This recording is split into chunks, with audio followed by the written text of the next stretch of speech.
Salut tout le monde, c'est Leslie, bienvenue dans une critique dédiée à la nouvelle série Marvel de l'année. C'est parti pour Spider-Man Noir. So what are you waiting for? Let the best man live. This is how it ends.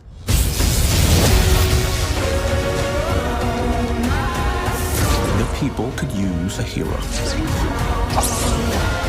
Fighting is the point.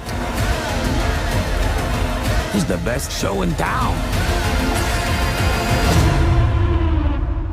What happened to your face? I walked into a door. How many times?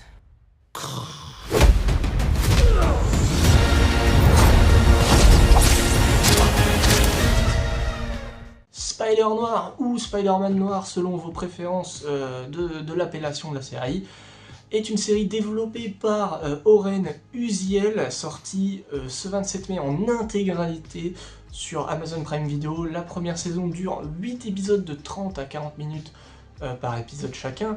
La série nous raconte l'histoire de Ben Reilly, un détective privé, vieillissant et malchanceux, vivant dans le New York des années 30, qui va voir son passé ressurgir et il va devoir du coup réassumer ses responsabilités en tant que seul et unique super-héros de la ville.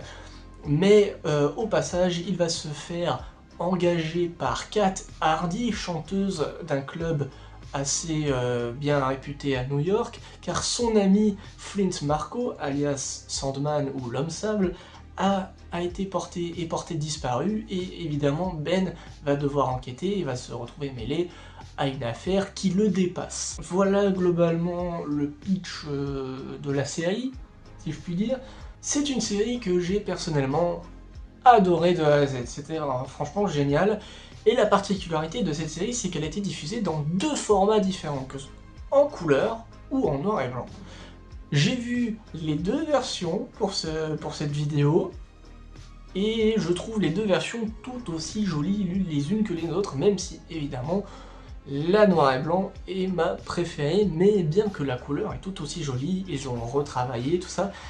Mais par contre, je préviens, si vous regardez en couleur, c'est votre choix, les effets spéciaux seront assez dégueulasses. Voilà, les effets spéciaux sont assez dégueulasses en couleur. Et en noir et blanc, ça passe tout de suite mieux, c'est plus joli, c'est plus travaillé. Ça a été vraiment pensé pour le noir et blanc, pour le coup, cette série. Et j'en vois beaucoup sur internet dire que, ouais, faut regarder obligatoirement en noir et blanc, parce que c'est un univers noir. Je vais en revenir, je reviens.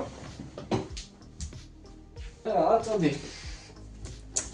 Voilà. Ça, je le garde en montage. Ça, vous voyez là? Ça, c'est un comic Spider-Man Noir, dont est tiré, dont la série adapte, globalement. Bon, même bien que c'est pas Peter Parker. Alors. Vous voyez? Les comics sont pas en noir et blanc. Ils sont en couleur. Donc tous ceux qui clashent, ceux qui regardent en couleur, c'est que vous avez jamais lu un comic Spider-Man Noir de votre vie. Voilà, ça c'est dit. Du coup,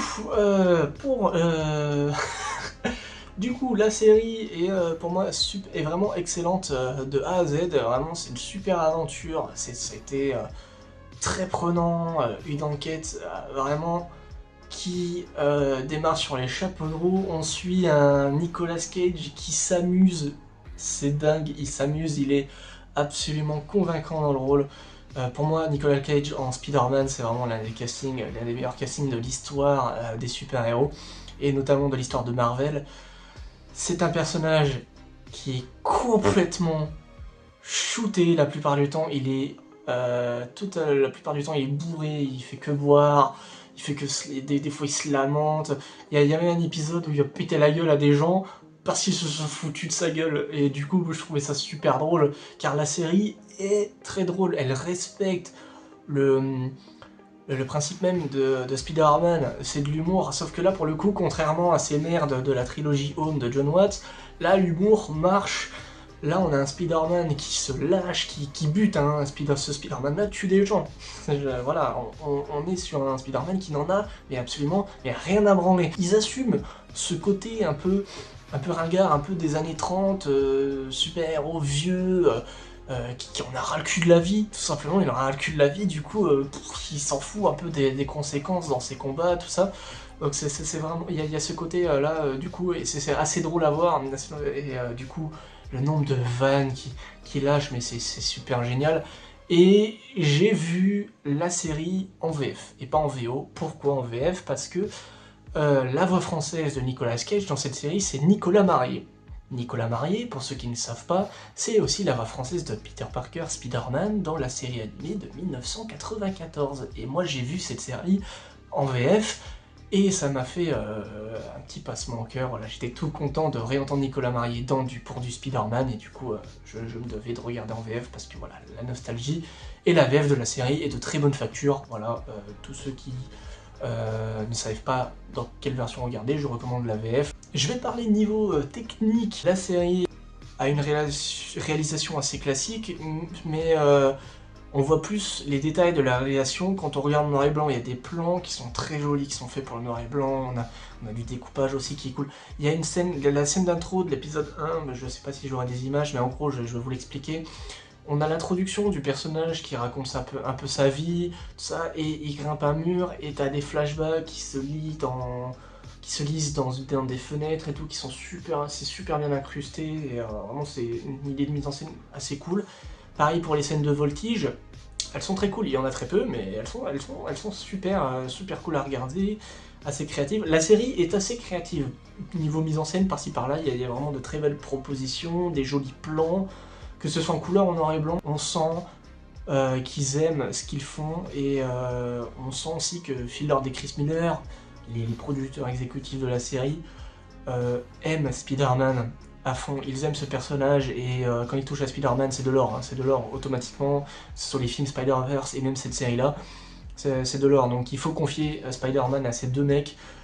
Voilà, c'est pour moi les deux mecs les plus compétents pour faire du Spider-Man, en tout cas du côté de chez Sony. Toujours côté technique, je vais parler aussi de la musique, composée par Chris Bowers, qui avait composé notamment chez Marvel toujours Secret Invasion de merde là, et le Punisher, Wanda Skill. Là, Chris Bowers qui nous compose des musiques magnifiques pour cet univers-là, donc années 30, film noir, détective, donc on a des compositions qui fonctionnent, un petit peu de violon par-ci par-là qui fonctionne, ça marche, les musiques marchent. Les chansons aussi, car il y a des chansons, car oui, Kat Hardy, ou Felicia Hardy, bon, il l'appelle Kat, pourquoi pas, Kat Hardy qui chante, et il y a des chansons qui sont juste incroyables, notamment Dream, A Little Dream of Me, je crois, qui est vraiment cool. La scène est vachement cool. Pour le coup, cette scène-là, je la recommande en couleur, parce que les tenues des personnages sont super belles. En fait, si je devais dire quel épisode regarder en noir et blanc ou en couleur, j'ai l'épisode 1 à 3 en noir et blanc, 4, 5 en couleur, et 6, 7, 8, c'est selon ce que vous voulez. Je vais maintenant parler des personnages. Ils sont tous attachants. On a des personnages secondaires vraiment cool à suivre, vraiment intéressants, notamment Robbie. J'aime beaucoup le parcours de Robbie dans cette série. Mais pour moi, le meilleur personnage de cette série, c'est Janet, la secrétaire de Ben Reilly, qui est juste incroyable. Elle est drôle, elle est très touchante, et voilà, on s'attache beaucoup à elle, on n'a pas envie qu'il lui arrive des bricoles. On a le droit aussi de beaucoup de scènes très drôles avec elle, entre elle et Ben. Donc c'est vraiment cool, et elle tient vraiment à Ben et à Robbie, c'est vraiment ses deux meilleurs amis. Quand ils font des enquêtes, quand ils font des missions assez périlleuses, à un moment donné, elle dit à Ben, elle dit « Je tiens à vous, mais pas assez pour que vous vous fassiez tuer ». Donc c'est cette phrase aussi va faire cogiter Ben, mais vraiment super personnage, hein, Janet. Et toujours sur les personnages, je parlais aussi vite fait du méchant, Silvermane, incarné par un Brendan Gleeson qui s'amuse. Voilà, il sait qu'il est dans un programme de super-héros, il sait qu'il est dans l'univers Marvel, donc il faut jouer comme un méchant de comics, et il joue parfaitement. Je me demande si dans les prémices de la série, des premiers scénarios, c'était pas Wilson Fisk, parce que pour le coup, ce Silvermane, c'est plus un Wilson Fisk qu'autre chose. Je veux dire, il tient un club, il engage des méchants, il engage l'homme sable, il engage Electro, il engage Tombstone. Pour le coup, c'est pas du genre de Silverman, je trouve. Personnellement, après j'ai lu très peu de comics où Silverman était vraiment le méchant, mais globalement c'est juste un gros mafieux. Pas aussi gros que Wilson Fisk, mais Silverman, un méchant que je trouve plutôt drôle par moments. Il a des scènes assez hilarantes, malgré lui. C'est vraiment la situation qui se retourne contre lui, ce qui donne des scènes assez drôles, mais il a des réactions qui sont vraiment aussi décalées par moments. Donc vraiment, la série, c'est une très bonne comédie d'action. Le découpage entre humour, action et émotion est super bien fait. Vraiment, c'est une série qui est super cool à regarder, à suivre. Je capote un peu, mais je veux vraiment pas vous spoiler la série, mais globalement, c'est du très très très bon. Et pour terminer, si une saison 2 y a, j'aimerais beaucoup qu'on continue dans ce délire un peu mafia, c'est qu'on adapte Hammerhead. Je trouve que Hammerhead passerait bien dans cette série, et ce serait enfin un méchant un peu plus, un méchant mafieux plus redoutable que Silverman. Hammerhead, il a un crâne en acier, il est un peu plus terrifiant que Silverman, je trouve. Même si la fin de la saison est une fin plutôt parfaite, je trouve. Il n'y a pas forcément besoin de saison 2. Mais je serais ouvert à une saison 2. Pour le coup, pour cette série, c'était vraiment cool.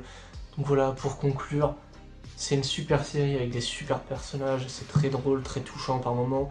La musique est cool, les chansons sont cool, les visuels sont super bien travaillés, que ce soit en noir et blanc ou en couleur. Le scénario est assez plaisant à suivre. Voilà, sans spoiler, c'est très plaisant.